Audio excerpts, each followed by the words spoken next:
Hi, my name's Phil. I like talking about politics, and in this video I'll be discussing today's Prime Minister's questions, of course, where Keir Starmer decided to take Sunak on in his happy place.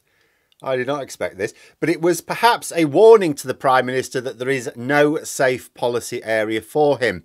But first, if you'd like to be notified of daily news and politics, please subscribe to the channel and click the bell notification icon. So I'm going to begin by apologising. I anticipated an interesting PMQs today from a strategic point of view, and indeed it was, but not as I anticipated. I didn't know what Starmer would push, but I didn't think it would be asylum. I expected it to be something from one of his 5 intended election platforms. I then expected Sunak to attempt to bypass the issues by asking questions about Sugrey or asylum. I was dead wrong. Starmer seemed more than happy to jump onto Sunak's intended election platform and talk about channel crossings, small boats, whatever you want to call them. So I'm going to begin. I'm going to be discussing these issues, unfortunately, for a second time today and a third time this week. I did not anticipate that, sorry. But I'm going to begin with the first question, which is slightly unrelated. Labour's Richard Burgon, who asked when Sunak would be publishing his tax returns. Now, Rishi Sunak doesn't have to do this, by the way, but he did promise to last year when he became Prime Minister. He said that he would try to get them published by Christmas. It's like, well, and he did mean that Christmas. There's none of this, oh, maybe you meant Christmas 2024. No, he meant that Christmas. Well, we're still waiting. It's March now. And Sunak, when in answer to that, said he would be doing it so very soon. He is storing himself up a world of trouble here. You know, if he didn't want to publish them, he didn't have to say. Why? It's not normal. There's no rule or convention in the UK saying that he should. In fact, as far as I know, it's not been done before. Maybe it has. I don't know. It's not remarkable, though. People don't expect it. But now that he's promised to, he's just making it look like he's got something to hide. Well, you know, Christmas would have already taken quite a few weeks. We think, okay, yeah, you've got to, you know, check and redact certain things, bits of personal information. Fair enough, fair enough. But this time, all this time, it's now like he's trying to hide something. Because not just that it's taken a long time, that it's taken a lot longer than he thought it would. Why is it taking longer than he thought it would? But anyway, on to Starmer's questions. And he seemed to aim squarely at the Tories' current happy place, asylum. Not one of Labour's 5 election platforms, as I say. So taking this one was, I take it to be a sign that Starmer is confident enough to bring up even topics that the Tories want to talk about. As long as it isn't Brexit, of course. One, you know, it's International Women's Day today, and Starmer began by saying he would like to celebrate the success of women, that it was a shame that this was happening when legislation has been published that is going to drive a coach and horses through anti-slavery legislation, he said. Starmer then quoted the Home Secretary, Suella Braverman, saying the public is sick of tough talk and inadequate action, and asked if Sunak, if he agreed with her view of the government's record. Now, guess what Sunak said? Go on, guess. Have a guess. That's right. It's a global problem. Boom. Everything. That's their answer to everything now. Everything that's going wrong, that's a global problem. Oh, that's the globe. That's the globe. That's the globe. When we find something that's working, that'll be ours, but we haven't found anything yet. That's the globe. Oh, global pressures. It's comical, really, at this point. Starmer then asked Sunak what he would, when he would achieve his target of stopping all the small boat crossings. Naturally, Sunak didn't answer, saying only that he will pass his bill as soon as he can. He won't, of course. He could pass it by summer if he really wanted it. Oh, if he thought this was really important, he could put his shoulder behind it. It could be done in a couple of months. But all he would do then is highlight another failure sooner rather than later. See, the promise of a Tory bill is always better than what it actually does once it's passed into law. Sunak then said that Starmer had been on the wrong side of this issue his entire career. Oh, I think Starmer was waiting for this one. I think he laid a bit of a trap here, because he came straight back talking about the extraditions that he carried out as Director of Public Prosecutions, and then said the conviction rate when he was DPP was double what it is now. He then asked Sunak how many people deemed ineligible for asylum last year had actually been returned. Sunak then said returns have doubled. Really? was a mere 2 days ago that I had to bring up this little graph from the government's own website. It shows returns not just declining over the past decade, but crashing through the floor. And then you think, oh, hang on a minute, hang on a minute. Maybe what he means is that the figures for 2022 were double 2021, which still isn't a great record for the Tories. But okay, his personal influence. Okay, well, let's see now. The chart doesn't show the 2022 figures because they're not all in yet. But there's a link on the webpage to the raw data. It shows a quarterly breakdown of returns for 2021, so you can add them all up for 2021. And the first 3 quarters of 2022, we don't have the last one. It's not out yet. But when you tally it all up, in order for Sunak to be telling the truth about doubling the rate, even based on just the previous year, there would have had to have been more returns in the last quarter of last year than the whole of the rest of the last year combined. That did not happen. If that had have happened, you would have seen it. The press would have been talking about it. You'd have almost been having to catapult people 24/7 from the cliffs of Dover to achieve that. So he's lying. Sunak then started whining about Starmer's objection to the pointless Rwanda scheme and trying to deport people illegally. Starmer said Sunak was coming up with nonsense because he did not want to answer the question. He said that as a result of the Tories' Nationality and Borders Act, which they passed last year, and in fact they passed it last year specifically to stop the small boats. That was last year's "this is how we stop the small boats," the Nationality and Borders Bill. Starmer said only 21 people had been returned as a result of it. He then asked where the new arrivals are going to be detained. Now, before I go over Sunak's attempted evasion, I'm just going to point out something here. So I've effectively done 2 videos already this week on this issue. This is not anticipated.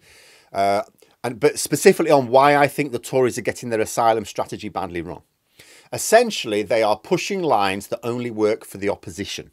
Because what they're doing is pushing solutions that can't work. Now, you can get away with that in opposition. You can't do it in government. Because, well, you're in government and so in a position to actually deliver. Governments need workable plans because the public want to see them working. Oppositions, they can promise workable plans or they can promise unworkable plans. Doesn't matter. Their solutions will always seem shinier because they're not in a position to be tested while they're in opposition.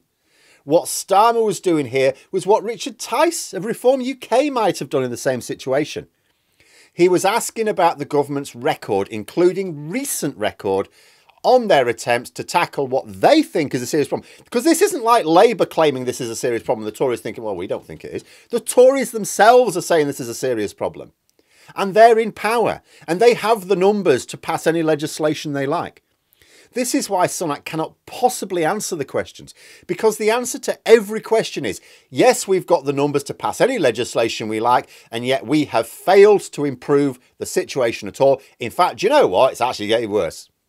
So he evades. If possible, he tries to convince people that Labour would at least be no better, as he did here. He said Labour had no plan on the issue. Again, not true. They've published plans. Then Starmer went where all of this was inevitably leading. He'd pointed out at this point that the Tories passed legislation last year which was intended to tackle this specific issue. He pointed out that it had no significant impact at all. So now he's pointing it out for those not paying careful attention at the back. He said, Sunak said all this last year. Starmer then said, Labour said it wouldn't work. Not that Labour disagreed with the problem, that the solution will not work. The government passed the bill anyway, because they're the government and they have the numbers in Parliament. And then Starmer said, and the small boats numbers are now higher. He quoted Sunak as having said it was unacceptable a few months ago that only 4% of applications had been processed. Starmer asked, what is the figure now then? If it was unacceptable a few months ago, you must have done something. It was 4% then. What is it now? Sunak didn't say. He said the number of people waiting to be processed had gone down. Now, I don't know what the latest figures are. You never know what the latest figures are. We don't get them very often. But I am going to say this. In the last quarter of 2022, the number went up. It will probably be some time before we see the first quarter, the up-to-date results, to see if Sunak is telling the truth. But given that the government haven't actually done anything to boost our capacity to process claims, and that it was going up quite rapidly throughout last year, I'm going to suspect this is another lie. Starmer then said that less than 1% of people arriving on small boats have had their claims processed. That is the official figure, he said. The government is just offering gimmicks, and when the Home Secretary says the Tories are all talk and no action, she is spot on. And I actually laughed at that point. Unintentional comedy, I think. See, I thought to myself, okay, so imagine before this PMQs, right? So imagine you're someone with sort of, you know, a way of thinking where you know that asylum seekers aren't illegal immigrants. Yes, there may be some genuine illegal immigrants coming across on small boats, but, and you know, if you process them quickly, then you find them and you can deport them and no one has an issue.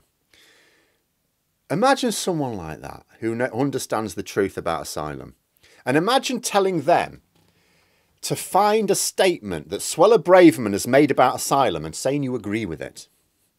It would sound like an impossible task, wouldn't it? But here it is. The Tories are all talk and no action, according to Suella Braverman, on asylum.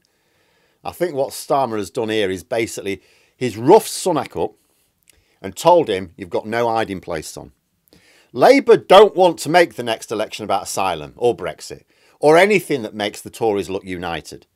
His 5 election platforms, as they revealed 2 or 3 weeks ago, are the economy, healthcare, education, crime and energy security. That is what they want to talk about. And they don't want to waste bandwidth to the voters by discussing other things. That's their focus.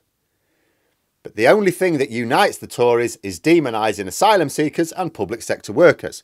Starmer, I think, was making a statement here. There are issues that we would like to talk about, and we're mostly going to be talking about those issues. But don't imagine there is anything you feel is a strong platform for you. Whatever platform you attempt to stand on, Sunak, my old China, I will jump onto and knock you off.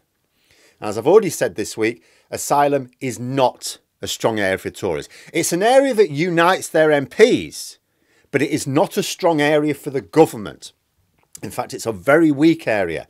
It's obvious that their policies are failing and continue to fail. To those who want them to work, they're just going to lose votes to Labour if they think that asylum is worth voting over. To those who just want to make refugees suffer, then they'll be losing votes to Reform UK. They're gaining very few for themselves because their failure on the matter is easily laid bare. Who is going to vote for the party who keeps failing? And it didn't end with Starmer. Stephen Flynn for the SNP was only too happy to jump on the same platform. He picked up the issue of sex trafficking specifically. He asked Sunak to confirm that this bill would force the detention of someone sex trafficked to the UK, basically being treated like a criminal. Now, this is one of the most glaring holes in the bill. It's, in fact, do you know what? It's such a large hole that even Dan Hodges of the Mail couldn't pretend not to see it. And he's paid to pretend not to see Tory holes. He made the point that given that victims of trafficking are now going to be told they cannot approach the UK authorities with this bill, it will mean an easier time for the traffickers and make the UK a more likely target for criminals. I mean, bloody hell, if even someone paid by the Mail to pretend that Tory unicorns exist cannot go along with this, you know it's bollocks. Needless to say, Sunak did not answer that question either. So Flynn said he'll take that as a yes. And it is a yes, that is what the bill will do. He also cited the government saying 100 million people could seek asylum in the UK without this new bill. That was Suella Braverman again, I think.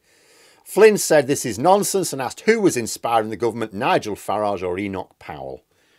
Sunak then said, well, this figure's a UN figure, I think you'll find. Naturally, this is another lie. The figure quoted is the total number of refugees in the world, not the number who would ever want or be able to apply to the UK. So a fourth easily disprovable lie, and that's without me making much effort to even scorecard them. So there we are. When Sunak had his debrief on this with his so-called advisors, I wonder if any of them pointed out that what this afternoon demonstrates is that opposition parties, they've got their own preferred policy areas, of course, but they're not afraid to take the Tories on with their own either.